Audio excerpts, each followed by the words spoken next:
다신 우리 앞에 나타나지 마세요. 이게 다 누구 때문인데 그래요. 정말 뻔뻔하시네요. 남처럼 쿨하게 살자. 며 아픈 애미를 외면하던 아들과 며느리. 그러면서도 내 4층 건물은 탐내며 요양원 팜플릿을 내밀더군요. 도장을 찍으려던 결정적인 순간 저는 그들 면전에 인감을 던지며 소리쳤습니다. 내가 미쳤니? 남한테 내 재산을 주게.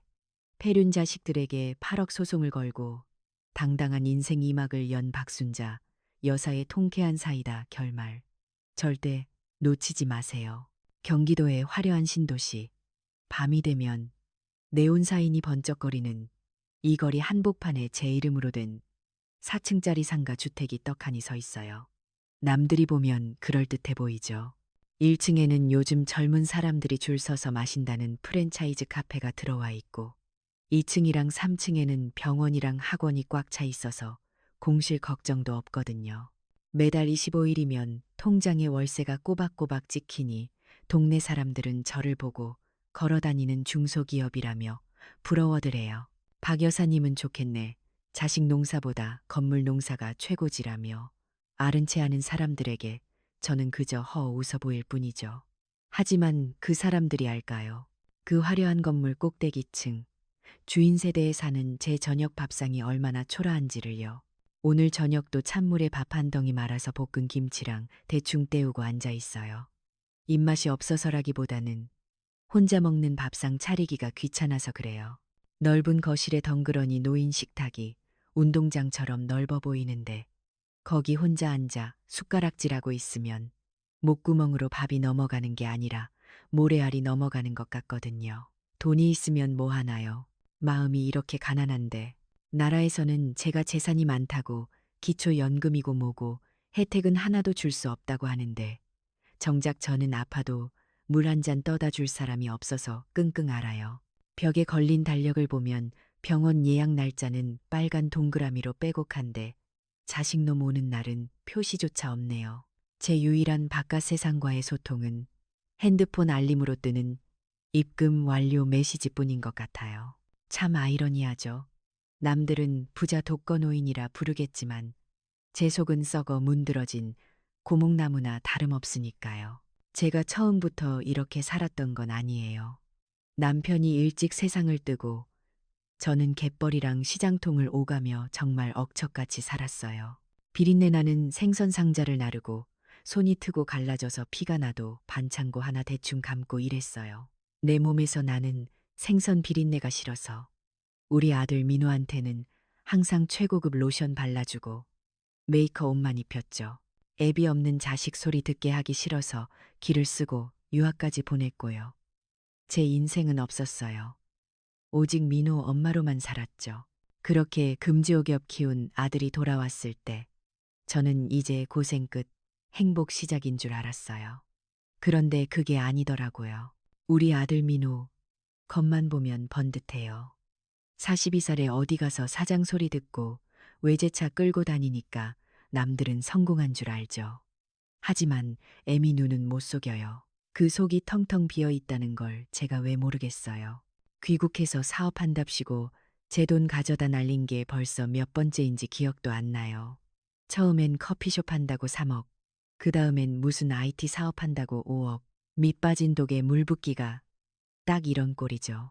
그런데 이번에 또 찾아와서는 마지막 기회라며 프랜차이즈 사업을 하겠대요.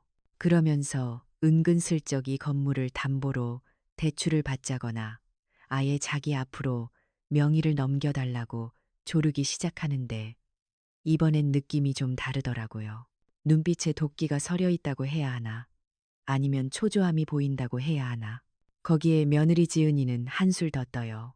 대기업 다니다 그만두고 지금은 전업주부라는데 시어머니인 저보다 더 바쁜 척을 하죠.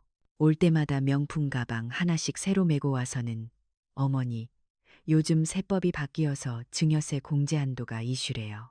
미리미리 정리하셔야 나중에 세금 폭탄 안 맞아요. 라며 제 건강 걱정보다는 세금 걱정을 더 많이 해줘요. 겉으로는 세련된 커리어 우먼 흉내를 내지만 제 눈에는 그저 시어머니 재산이 언제 넘어올지 계산기 두드리는 소리가 들리는 것 같아 섬뜩할 때가 있어요.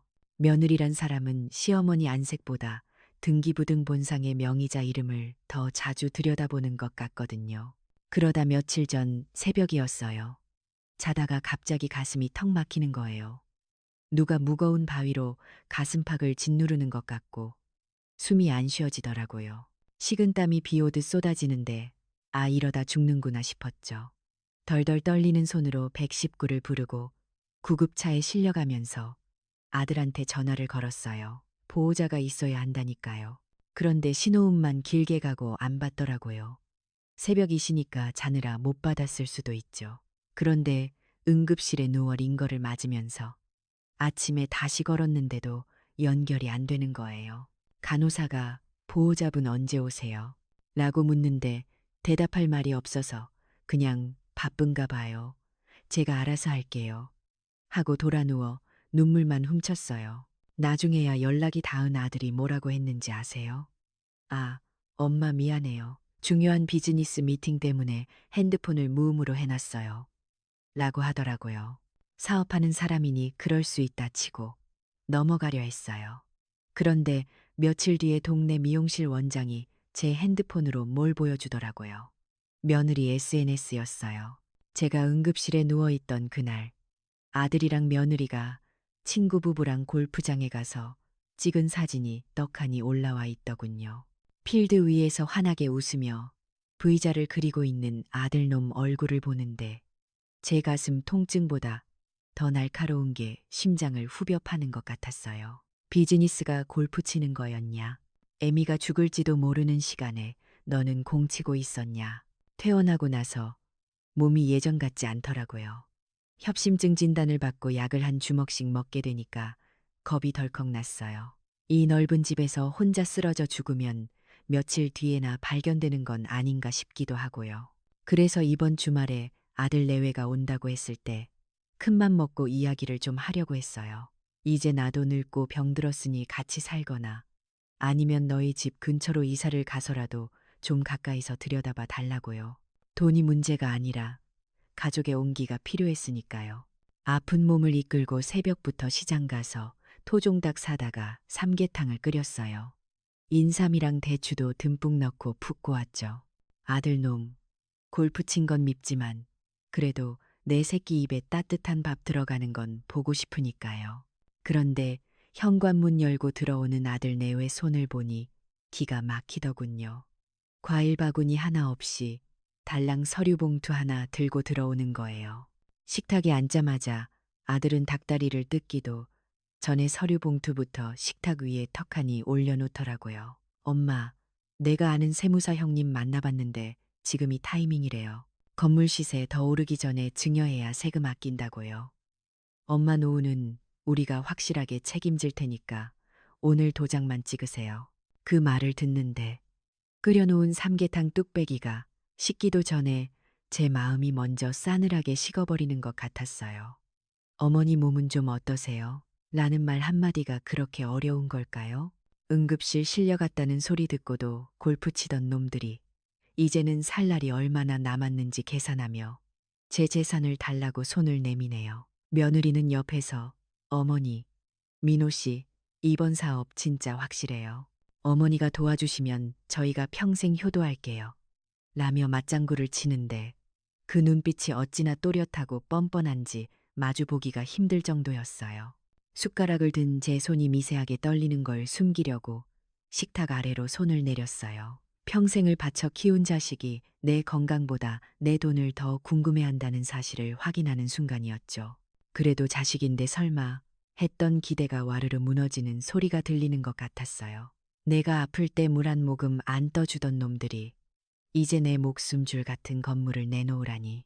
이 서류에 도장을 찍는 순간 내 인생이 어떻게 될지 뻔히 보이는 것 같아 가슴이 다시 답답해져 오더라고요. 하지만 아들은 제 속도 모르고 얼른 인주를 찾으며 재촉하는 눈빛을 보내고 있었어요. 이 녀석들에게 저는 대체 뭐였을까요? 엄마였을까요? 아니면 뜯어먹을 게 남은 먹잇감이었을까요? 식탁 위에 놓인 김이 모락모락 나는 삼계탕과 차가운 서류 봉투 사이에서 저는 오늘 밤이 아주 길고 고통스러울 거라는 걸 직감했습니다. 식탁 위에 올려진 서류 봉투가 마치 시한폭탄이라도 되는 것처럼 째깍거리는 소리가 들리는 듯 했어요. 며느리와 아들의 시선은 제 얼굴이 아니라 오로지 제 손끝과 그 옆에 놓인 인주통에만 꽂혀 있었죠. 그 탐욕스러운 눈빛들을 마주하고 있자니 방금 먹은 삼계탕이 명치 끝에 턱하니 걸려 내려가질 않더라고요. 하지만 저는 떨리는 마음을 다잡고 그동안 가슴 속에만 담아뒀던 말을 어렵게 꺼냈어요. 돈 이야기가 아니었어요. 그저 늙고 병든 애미로서 자식에게 할 수 있는 가장 기본적인 부탁이었죠. 민호야, 아가야, 내가 며칠 전에 응급실 실려가면서 느낀 건데 혼자 있다가 죽는 게 너무 무섭더라. 돈이고 건물이고 다 무슨 소용이니. 내가 몸이 자꾸 이렇게 아프고 불안해서 그러는데 너희 집 근처로 이사를 가거나 아니면 당분간만이라도 너희가 이 집에 들어와서 같이 살면 안 되겠냐. 제 말이 끝나기가 무섭게 식탁 분위기가 찬물을 끼얹은 듯 싸늘해지더군요. 며느리 지은이가 들고 있던 수저를 식탁 위에 탁 소리 나게 내려놓는데 그 소리가 제 심장을 때리는 것 같았어요. 며느리는 정색을 하며 저를 똑바로 쳐다보더라고요. 어머니, 지금 무슨 말씀하시는 거예요? 요즘 세상에 합가가 말이 돼요. 저도 제 생활이 있고 민호 씨도 사업하느라 스트레스 받는데 집에 와서까지 눈치 보며 살라는 말씀이세요? 말문이 막혔어요. 눈치라니요. 내 집에서 내 자식 건사하며 살겠다는데 그게 며느리 눈치 보게 만드는 일인가요? 며느리는 한술 더 떠서 아주 차갑게 선을 긋더군요. 정불안하시면 간병인을 쓰세요. 요즘 전문 간병인들 잘해요. 서로 불편하게 얼굴 붉히며 사는 것보다 돈 써서 남한테 맡기는 게 서로 편하고 좋은 거예요. 부모 부양을 마치 돈 주고 해결해야 할 귀찮은 숙제처럼 말하는 며느리의 태도에 가슴이 시려왔어요. 서로 편하다는 그 말 속에 저는 없었어요. 오직 자기들의 편안함만 있을 뿐이었죠. 그때였어요. 아들놈이라도 제 편을 들어주길 바랐는데 민호가 입을 열더니 제 가슴에 대못을 박더군요. 엄마, 지은이 말이 맞아요. 요즘 트렌드가 각자생이에요. 각자도생 몰라요. 가족이라도 너무 끈적하게 굴면 서로 피곤하고 애상해요. 엄마도 엄마 인생 즐기셔야죠. 우리 그냥 쿨하게 남처럼 서로 사생활 터치하지 말고 지내요. 그게 엄마한테도 좋고 우리한테도 좋은 거예요. 순간 귀를 의심했어요. 남처럼 지내자. 남처럼 제가 잘못 들은 건가 싶어 아들 얼굴을 멍하니 쳐다봤어요. 핏줄이 당긴다. 피는 물보다 진하다는 말을 철석같이 믿고 살았는데 내 뱃속으로 낳아 진물 나도록 키운 자식 입에서 남처럼이라는 말이 나올 줄은 상상도 못했거든요. 필요할 땐 가족이고 귀찮고 짐스러울 땐 남이라니. 이게 요즘 젊은 애들이 말하는 쿨한 건가요? 그렇다면 저는 차라리 촌스럽고 질척거리는 구식 노인네로 남고 싶었어요. 기가 막힌 건 그 다음이었어요. 방금 입으로 남처럼 지내자고 선언한 아들놈이 다시 그 서류 봉투를 제 앞으로 들이밀더라고요. 그러니까 엄마, 이 건물 문제는 빨리 정리해 주세요. 우리가 남처럼 쿨하게 지내려면 경제적인 부분이 확실해야죠. 엄마가 이거 저한테 증여해 주시면 제가 사업 대박 나서 엄마 호강시켜 드린다니까요. 남한테 아쉬운 소리 안 하고 살게 해 드릴게요. 머릿속이 핑 도는 것 같았어요. 남처럼 살자면서 왜 내 재산은 가족이라는 이유로 당연히 가져가려고 하는 걸까요? 남이라면 제 재산에 눈독 들이지 말아야죠. 남이라면 제 노후 자금을 탐내지 말아야 하는 거잖아요. 권리는 가족으로서 다 누리고 싶고 의무는 남처럼 팽개치고 싶다는 그 뻔뻔한 모순을 마주하니 슬픔을 넘어 분노가 치밀어 오르더군요. 아들의 눈에는 제가 어머니가 아니라 그저 털어먹을 게 남은 말 잘 듣는 호구로밖에 안 보이는 것 같았어요. 제가 아무 말도 못하고 부들부들 떨고 있으니까 이번엔 며느리가 자기 명품 가방에서 뭔가를 주섬주섬 꺼내더군요. 아주 반질반질하고 화려한 팸플릿이었어요. 식탁 위에 펼쳐놓는데 겉면에 실버 파라다이스 요양병원이라고 크게 적혀 있더군요. 경기도 외곽. 그러니까 여기서 차로 한참 가야 하는 곳에 있는 고급 요양원이었어요. 어머니, 여기 한번 보세요. 시설 진짜 좋아요. 호텔급이라니까요. 밥도 영양사가 맞춰서 다 나오고 물리치료실에 사우나까지 있대요. 그리고 거기 가면 어머니 또래 친구분들도 많아서 외롭지도 않으실 거예요. 이 집 팔고 건물 정리해서 저희 도와주시고 남는 돈으로 여기 들어가시면 딱이네. 저희가 주말마다, 아니, 시간 날 때마다 면회 갈게요. 며느리의 목소리가 앵무새처럼 귓가에서 윙윙거렸어요. 집 팔고 여기 가라. 결국은 그거였어요. 내 집을 비워라. 내 재산을 내놓고 너는 저기 눈 안 보이는 구석에 가서 조용히 죽을 날이나 기다려라. 그 말을 저렇게 효도인 척, 좋은 시설인 척 포장해서 하고 있는 거였어요. 4층짜리 내 건물, 내가 피땀 흘려 지은 내 집에서 쫓겨날 위기가 코앞에 닥친 거예요. 자식들은 이미 저를 인격체가 아니라 치매 위험군이나 관리 대상, 아니면 처리해야 할 짐짝 취급을 하고 있었어요. 제가 팸플릿을 쳐다보지도 않고 고개를 돌리니까 아들이 답답하다는 듯 한숨을 푹 쉬더군요. 엄마, 고집 부리지 마세요.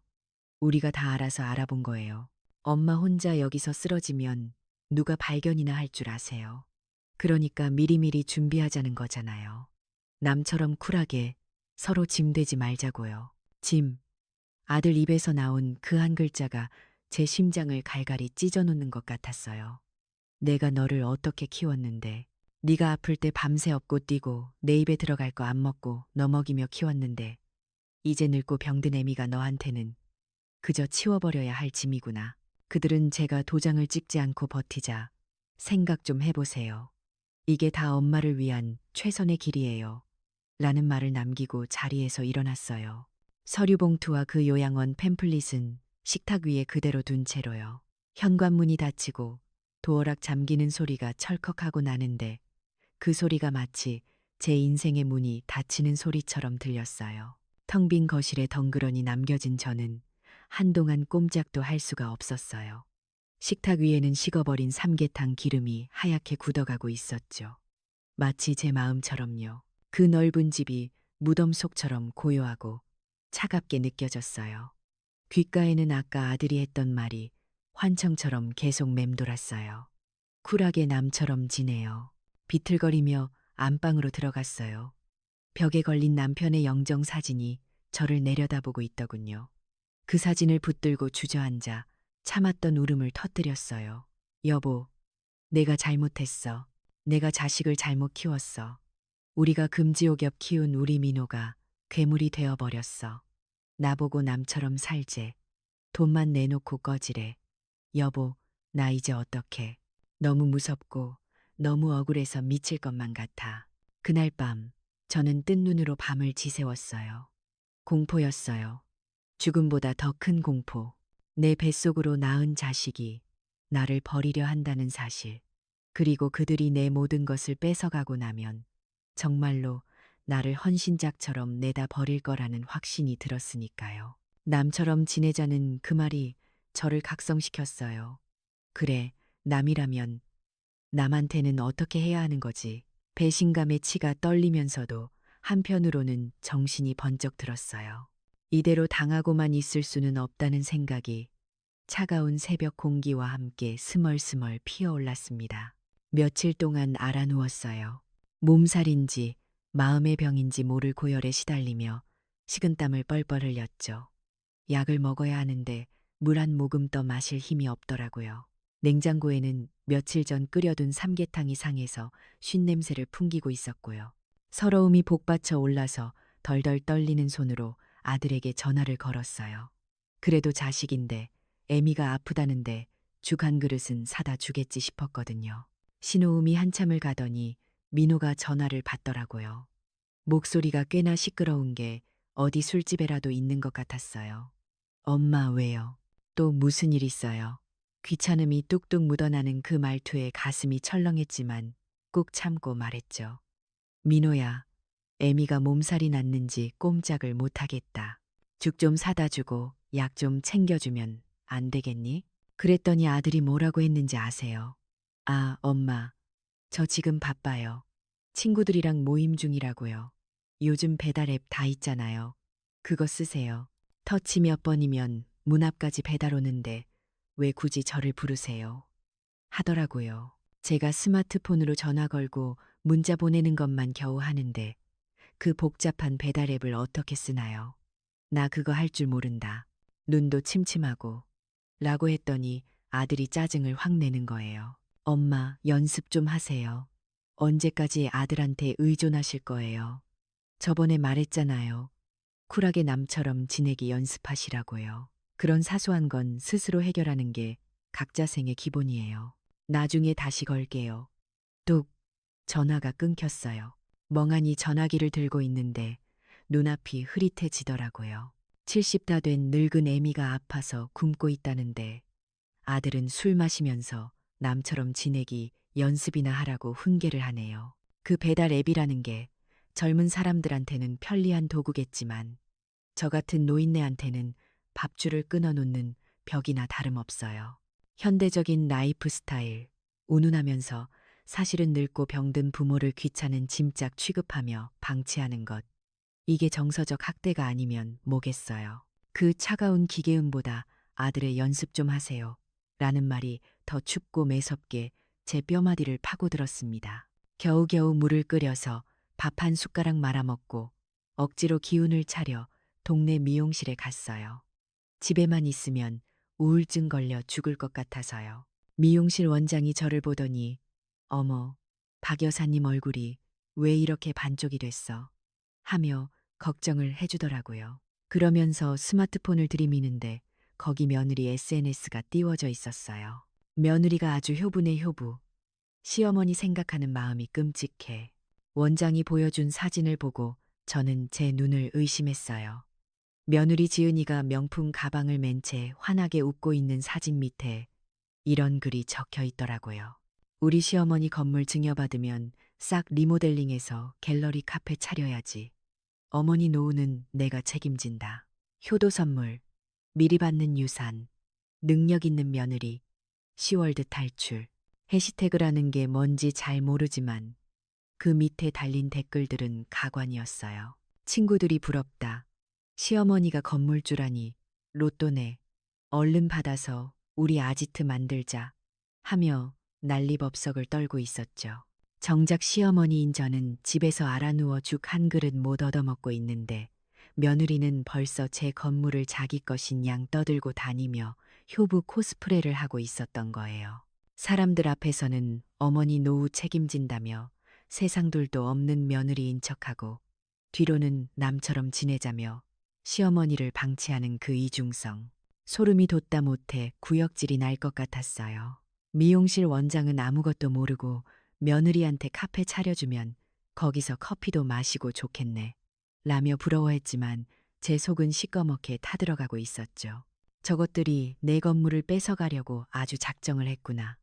내가 죽기도 전에 내 재산을 찢어밟길 생각만 하고 있구나.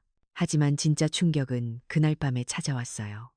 다음 날이면 법무사를 데리고 와서 증여 서류에 도장을 찍기로 한 날이었죠.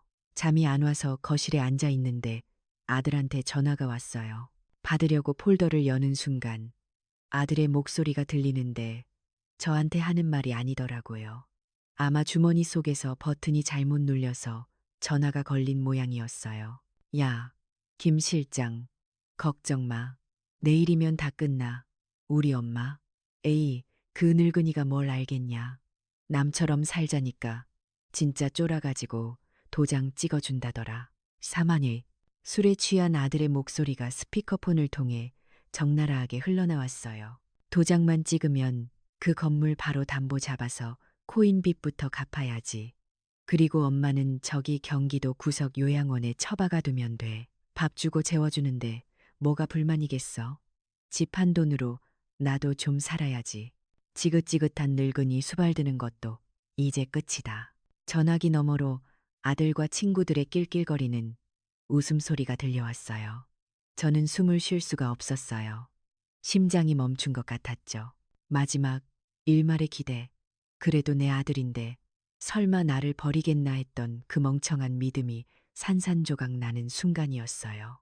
아들에게 저는 어머니가 아니었어요. 그저 처리해야 할 쓰레기이자 돈이 나오는 현금 인출기일 뿐이었죠. 남처럼 지내자는 말, 그건 단순한 거리두기가 아니었어요. 필요 없어진 부모를 헌신짝처럼 내다 버리기 위한 사전 작업이었던 거예요. 요양원에 처박아 둔다는 표현. 그 말을 듣는 순간 제 안에 무언가가 툭 하고 끊어지는 소리가 들렸어요. 슬픔이나 배신감 같은 감정조차 사치였죠. 전화를 끊고 멍하니 허공을 응시했어요. 거실 한쪽 구석에 놓인 남편의 영정사진이 오늘따라 유난히 서글퍼 보였어요. 여보, 들었어. 당신 아들이 나를 요양원에 처박아 둔대. 당신이 뼈 빠지게 벌어서 남겨준 그 건물 팔아서 빚 갚고 나를 버리겠대. 눈물이 하염없이 볼을 타고 흘러내렸어요. 억울해서, 너무 억울해서 이대로는 눈을 감을 수가 없겠더라고요.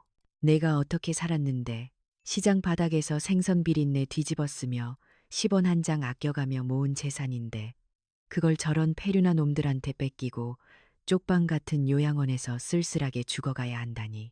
그때 문득 장롱 깊숙한 곳에 넣어둔 남편의 낡은 수첩이 생각났어요. 남편이 생전에 혹시 나 죽고 무슨 일 생기면 이 사람 찾아가라 며 적어준 이름이 있었거든요. 최 변호사. 남편의 고향 후배이자 아주 깐깐하고 독하기로 소문난 변호사였죠. 장롱을 뒤져 먼지 쌓인 수첩을 찾아냈어요. 누렇게 바랜 종이 위에 적힌 전화번호를 보는데 마치 물에 빠진 사람이 지푸라기라도 잡는 심정이었어요. 아니, 지푸라기가 아니라 동아줄이었죠. 저는 눈물을 쓱 닦아냈어요. 그리고 거울을 봤어요. 거울 속에는 병들고 지친 노인이 아니라 도끼 품은 한 여자가 서 있었어요. 그래, 너희가 원한 게 남이라면 내가 아주 철저하게 남이 되어주마. 내가 미쳤니? 남한테 재산을 주게. 입 밖으로 그 말을 내뱉는 순간 가슴속 체증이 싹 내려가는 기분이었어요. 남이 재산 주는 거 봤나요? 남이 빚 갚아주는 거 봤나요? 아니죠. 남은 철저하게 계산적이고 냉정한 법이죠. 너희가 부모 자식 간의 정을 끊고 쿨한 남남 관계를 원한다면 나도 똑같이 해주겠어. 자식이라는 이유로 누렸던 모든 특혜, 내 돈으로 먹고 입고 썼던 그 모든 지원을 이제 다 끊어버릴 거야. 내일 아침이면 저들이 웃으며 찾아올 거예요. 도장만 찍으면 내 재산이 자기들 것이 된다고 믿으면서요. 하지만 그들은 모를 거예요. 그 도장이 찍히는 순간이 그들의 인생이 나락으로 떨어지는 시작점이 될 거라는 사실을요. 저는 밤새 잠을 자지 않았어요. 대신 최 변호사에게 보낼 문자 메시지를 한자 한자 눌렀었어요. 그리고 녹음기를 꺼내 아들의 통화 내용을 다시 한번 확인했죠. 그 비열한 웃음소리를 들으며 제 결심을 단단히 굳혔어요. 더 이상 눈물은 없었어요. 오직 차가운 분노와 내 인생을 지키겠다는 독한 다짐만이 텅 빈 집을 가득 채우고 있었죠. 날이 밝아오고 있었어요. 제 인생의 가장 긴 밤이 지나고 진짜 전쟁이 시작되는 아침이 오고 있었습니다. 날이 밝자마자 저는 택시를 잡아타고 시내로 나갔어요. 제 손에는 남편의 낡은 수첩이 꼭 쥐어져 있었죠. 30년 만에 찾는 길이라 여기가 맞나 싶었는데 다행히 그 낡은 간판이 그대로 있더군요. 최태수 법률사무소. 그 이름을 보는 순간 다리에 힘이 풀려 주저앉을 뻔했어요. 최 변호사는 백발이 성성한 노인이 되어 있었지만 그 눈빛만은 여전히 깐깐하고 매서웠어요. 저를 알아보더니 깜짝 놀라며 물 한 잔을 건네주더군요. 저는 물 대신 눈물을 쏟으며 지난밤의 일들을 털어놓았습니다. 아들이 남처럼 지내자고 한 일, 며느리의 요양원 팸플릿, 그리고 어젯밤 수화기 너머로 들었던 그 끔찍한 통화 내용까지 하나도 빠짐없이 다 쏟아냈죠. 제 이야기를 듣는 내내 최 변호사의 미간이 점점 찌푸려지더니 마침내 책상을 콱 내리치며 호통을 쳤어요. 형수님, 이건 단순히 자식 농사 망친 게 아닙니다. 이건 사기 미수고 폐륜 범죄예요. 절대 도장 찍어주시면 안 됩니다. 최 변호사는 법전을 펼쳐 보이며 저에게 하나하나 설명을 해주기 시작했어요. 저는 법이라곤 쥐뿔도 모르는 늙은이지만 그날만큼은 정신이 번쩍 들어서 토시 하나 안 놓치고 들었어요. 형수님, 민법 제556조에 보면 망은 행위라는 게 있어요. 자식이 부모를 부양하지 않거나 범죄 행위를 저지르면 이미 주기로 약속한 재산이라도 증여를 취소할 수 있다는 법입니다. 하지만 제일 확실한 건 아예 안 주는 겁니다. 저들이 원하는 대로 도장을 찍는 순간 형수님은 빈털터리가 되고 바로 요양원으로 끌려가시는 거예요. 그러면서 최 변호사가 서랍에서 작은 기계 하나를 꺼내 제 손에 쥐어주더군요. 녹음기였어요. 형수님, 지금부터는 전쟁입니다. 말로만 해서는 안 돼요. 증거가 있어야 합니다. 자식들이 부양을 거부하거나 폐륜적인 발언을 할 때마다 이걸로 다 녹음하세요. 특히 남처럼 지내자는 그 말, 그거 꼭 다시 한번 육성으로 따내셔야 합니다. 손에 쥔 녹음기에 차가운 감촉이 오히려 제 마음을 뜨겁게 달구는 것 같았어요. 그래, 전쟁이다. 내 인생을 건 전쟁. 저는 그 길로 집으로 돌아오는 택시 안에서 녹음기 사용법을 익혔어요. 빨간 버튼을 누르면 녹음, 네모 버튼을 누르면 정지. 수십 번을 연습하고 나서 심호흡을 크게 한 번 하고 아들에게 전화를 걸었습니다. 유도 신문이라는 걸 해보기로 한 거죠. 신호가 가고 아들이 전화를 받았어요. 목소리가 한결 부드러워져 있더군요. 아마 내일이면 건물 받을 생각에 기분이 좋아서였겠죠. 엄마, 왜요? 내일 준비 다 되셨죠? 저는 짐짓 아픈 척 목소리를 깔고 말했어요. 민호야, 내가 몸이 너무 아프다. 내일 법무사 오기 전에 내가 좀 먼저 와서 죽이라도 하나 끓여주면 안 되겠니? 애미가 너무 힘들어서 그런다. 그러자 아들의 목소리가 순식간에 날카롭게 변하더군요. 제가 기다리던 그 반응이었어요. 아, 진짜 엄마, 왜 또 그러세요? 내일 다 끝나면 제가 사람 붙여드린다니까요. 남처럼 쿨하게 지내기로 했잖아요. 건물명에 넘기시면 제가 최고급 간병인 붙여드릴 테니까 제발 좀 징징거리지 마세요. 그 말을 듣는 순간 가슴이 철렁 내려앉는 게 아니라 오히려 차갑게 식으면서 입꼬리가 올라가더라고요. 녹음기에 빨간 불이 선명하게 빛나고 있었거든요. 그래, 알았다. 너는 간병인 붙여주는 게 효도라고 생각하는구나. 전화를 끊고 바로 며느리에게도 걸었어요. 며느리한테도 확인 사살을 받아야 했으니까요. 지은아, 내가 요양원은 정말 가기 싫은데 꼭 가야 하는 거니? 며느리는 한술 더 떠서 아주 상냥한 목소리로 독설을 퍼붓더군요. 어머니, 저희도 저희 인생 살아야죠. 언제까지 어머니 모시고 살 수는 없잖아요. 건물명에 넘기시면 제가 요양원 VIP실로 예약싹 해놨어요. 거기 가시면 호텔처럼 편하다니까요. 저희 생각해서라도 그게 최선이에요. 저희 인생 살아야죠. 그 말 속에 제 인생은 없었어요. 저는 그저 그들의 인생을 위해 희생되어야 할 걸음일 뿐이었죠. 녹음기를 끄면서 저는 생각했어요. 그래, 너희 인생 너희가 살아라. 대신 내 돈은 단 한 푼도 보태주지 않으마. 최 변호사 사무실의 여직원이 가르쳐준 대로 스마트폰도 뒤져보기 시작했어요. 돋보기를 쓰고 눈을 비비며 은행 앱을 열었죠. 과거 내역 조회라는 걸 눌러보니 제가 아들 사업 자금이라고 보내줬던 그 큰돈들이 어디로 갔는지 보이더군요. 거래 내역에 찍힌 낯선 이름들, 그리고 강원랜드라는 글자. 손이 부들부들 떨렸어요. 사업한다고 가져가서 도박판에 쏟아붓고 유흥비로 탕진했구나. 내 피 같은 돈을 내가 생선내장 따가며 모은 그 돈을 이렇게 허공에 날렸구나. 배신감에 치를 떨다가 문득 정신을 차렸어요. 지금 분노할 때가 아니었어요. 내일이 데이였으니까요. 저들이 웃으며 들어올 그 현장을 저들의 지옥으로 만들어줘야 했어요. 저는 옷장문을 활짝 열었어요. 평소 아들 내외 온다고 하면 입었던 고운 실크, 블라우스나 정장 바지는 쳐다보지도 않았어요. 대신 장롱 맨 구석에 처박혀 있던 시장 장사할 때 입었던 낡고 해진 몸빼 바지를 꺼냈습니다. 무릎이 다 늘어나고 물이 빠져서 걸레 같은 그 바지요. 그리고 윗도리도 보풀이 잔뜩 일어난 낡은 티셔츠를 골라 입었어요.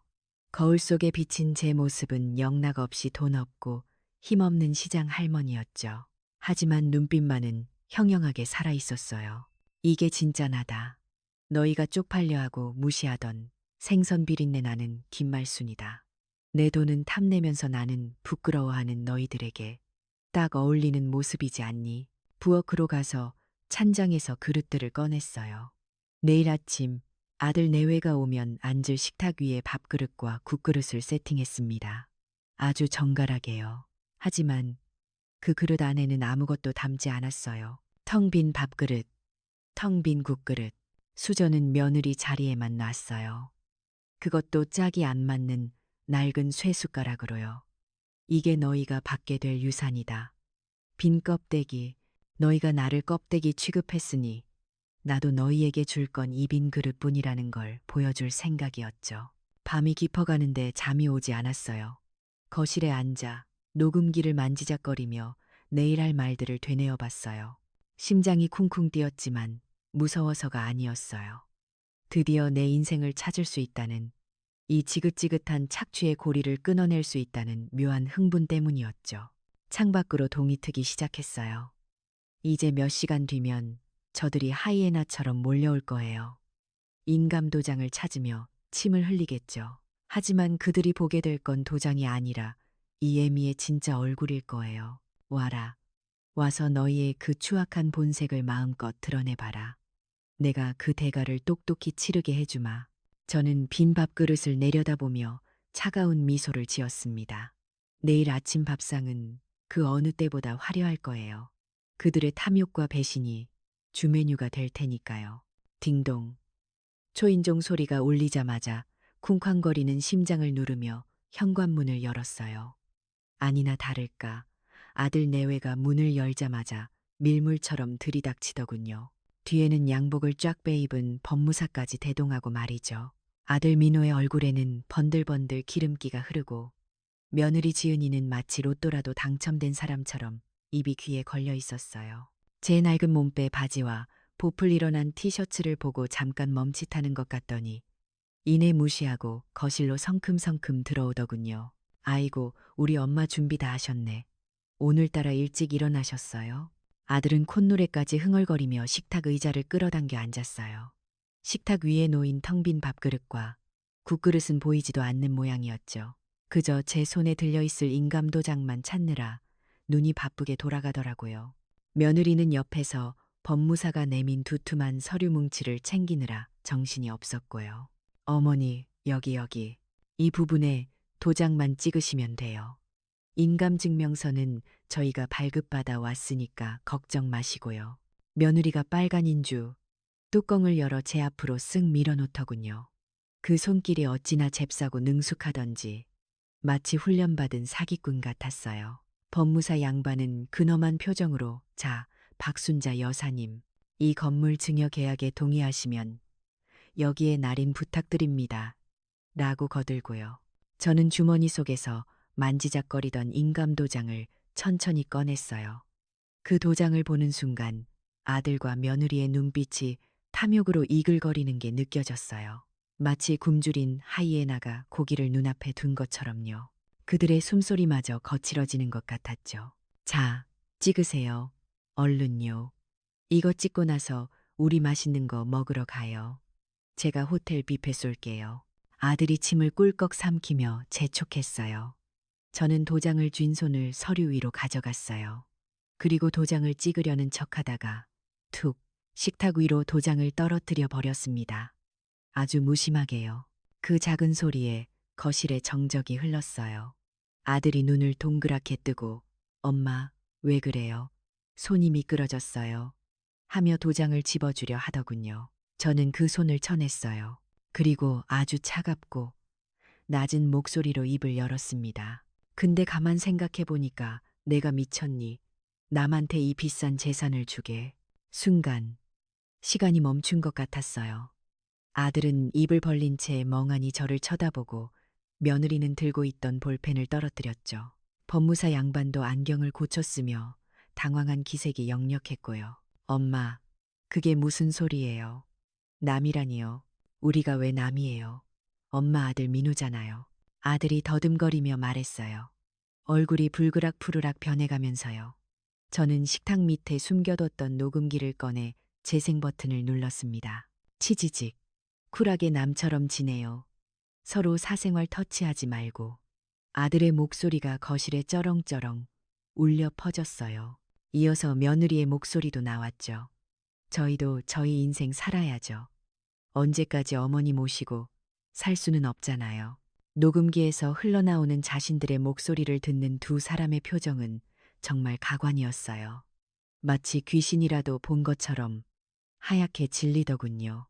들었지? 너희 입으로 그랬잖아. 남처럼 살자고. 서로 짐되지 말자고. 나는 너희 말을 존중하기로 했다. 우리는 이제 남이다.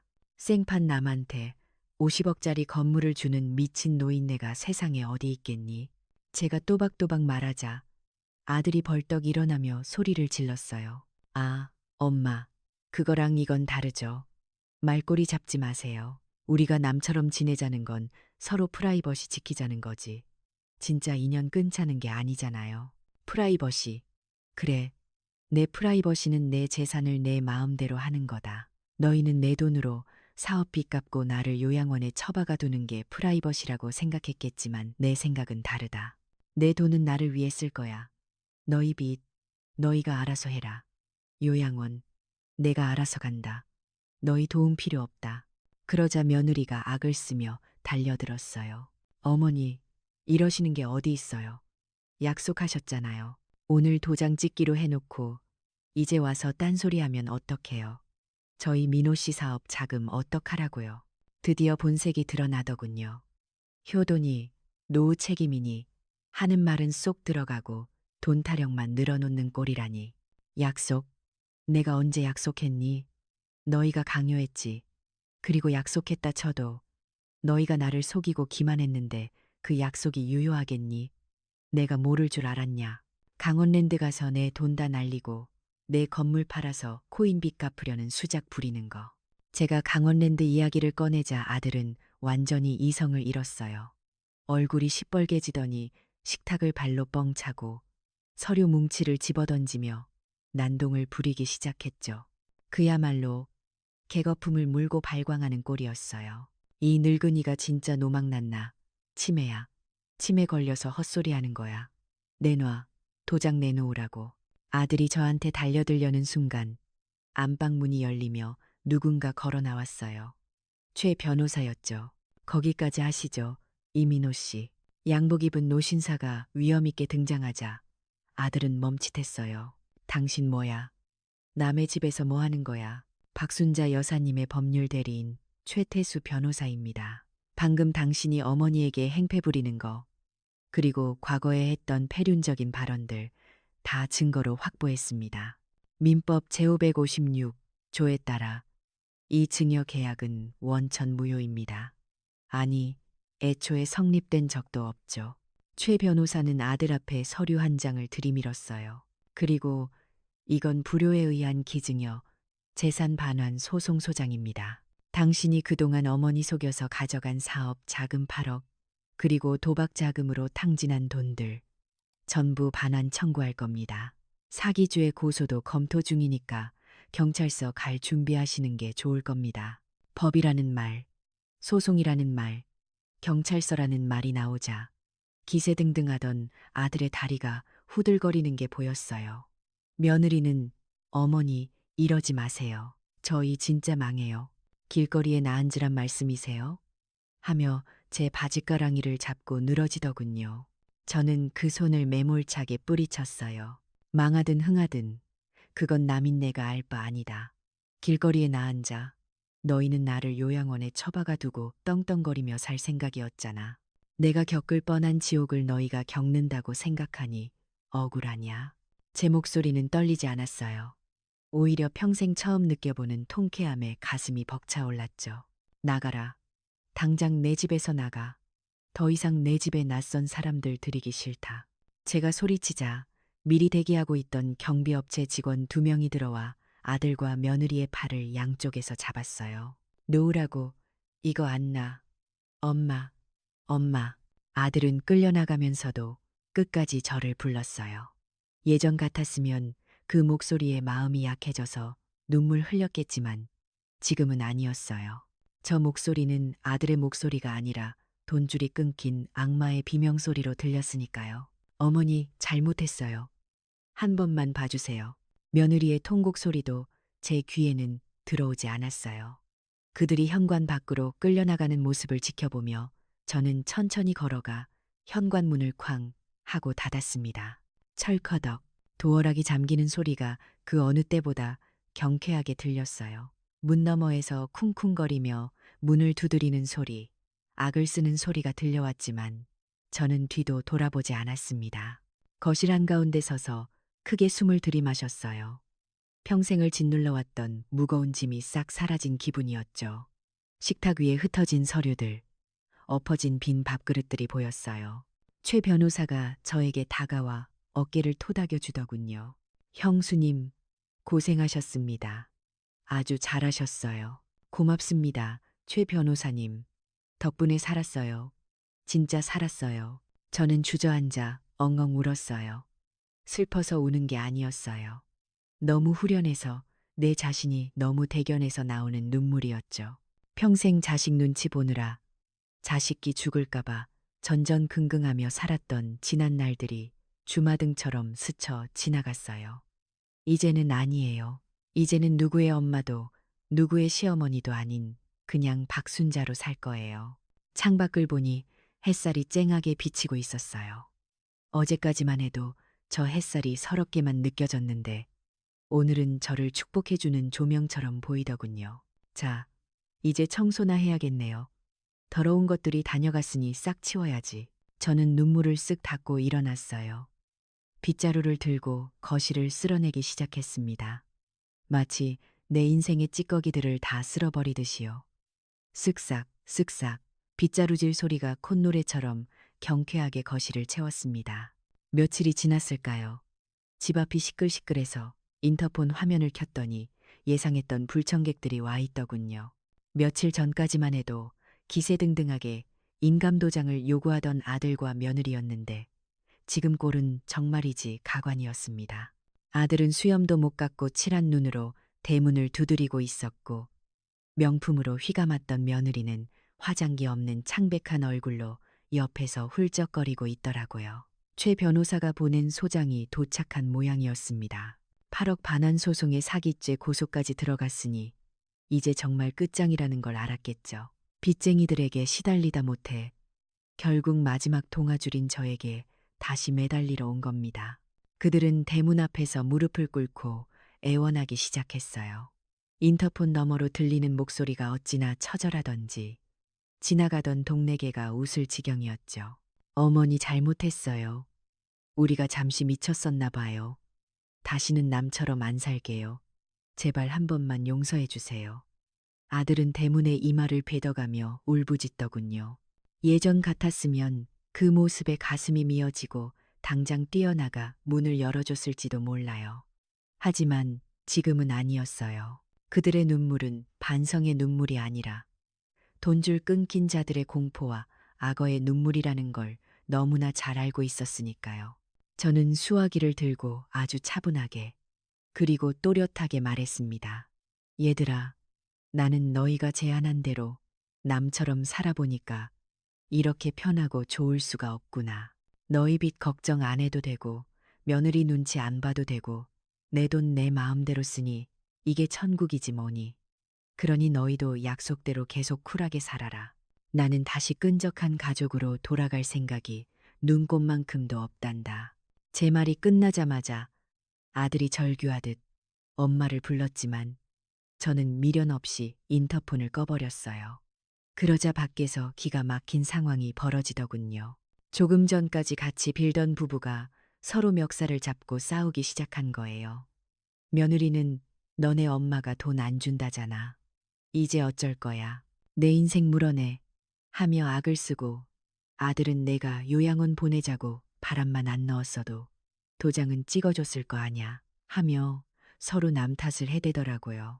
결국 그들은 제 집 대문 앞에서 이혼해 소리를 지르며 바닥을 굴렀습니다.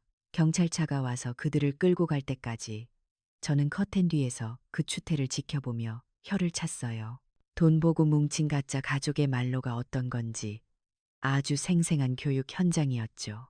그 후로 제 삶은 완전히 바뀌었어요. 그 4층짜리 건물 리모델링을 시작했습니다. 며느리가 그토록 원하던 우아한 갤러리 카페요. 천만에요. 저는 그 건물을 저와 같은 처지의 노인들을 위한 진짜 집으로 만들기로 했어요. 1층에는 시니어들을 위한 반찬 가게를 열었어요. 솜씨 좋은 할머니들을 고용해서 저염식 반찬을 만들고 동네 독거노인들에게 배달도 해주는 곳이죠. 제가 직접 앞치마 두르고 카운터를 보는데 장사가 어찌나 잘 되는지 몰라요. 손님들이 사장님 얼굴이 피셨네 하며 인사를 건넬 때마다 살맛이 납니다. 2층과 3층은 쉐어하우스로 개조했어요. 저처럼 자식에게 상처받았거나 혼자 사는 친구들을 불러 모았죠. 보증금은 없고 그냥 관리비 정도만 내고 같이 사는 거예요. 우리는 서로를 식구라고 불러요. 아침에 눈 뜨면 잘 잤냐. 안부 묻고 저녁이면 거실에 모여 앉아 같이 드라마 보며 씹고 뜯고 맛보고 즐깁니다. 아플 때 서로 죽 끓여주고 병원 같이 가주는 이 친구들이 1년에 한 번 얼굴 비치며 재산만 탐내는 핏줄보다 100배, 1000배 낫더라고요. 피를 나눈 자식보다 밥을 나누는 이웃이 진짜 가족이라는 걸 70평생을 돌아 이제야 깨달았습니다. 그리고 가장 중요한 제 재산. 이것 때문에 또 사달이 나면 안 되잖아요. 그래서 최 변호사님 도움을 받아 확실하게 정리했습니다.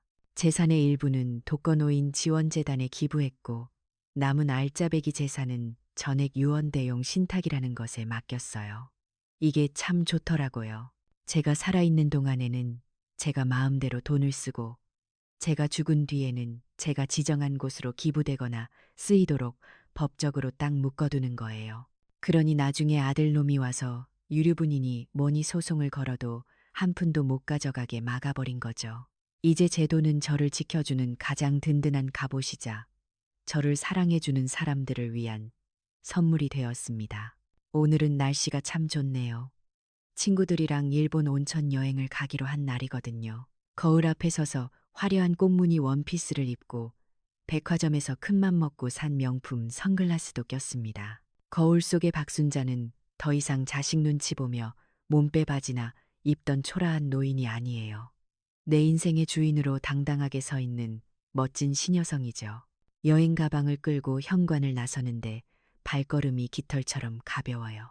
예전에는 여행 한번 가려면 자식들한테 애는 누가 봐주냐, 돈 아깝다, 소리 들을까봐 눈치만 봤는데 이제는 내 돈 내고 내가 가겠다는데 누가 뭐라 하겠어요. 공항으로 가는 택시 안에서 창밖을 보며 생각했습니다.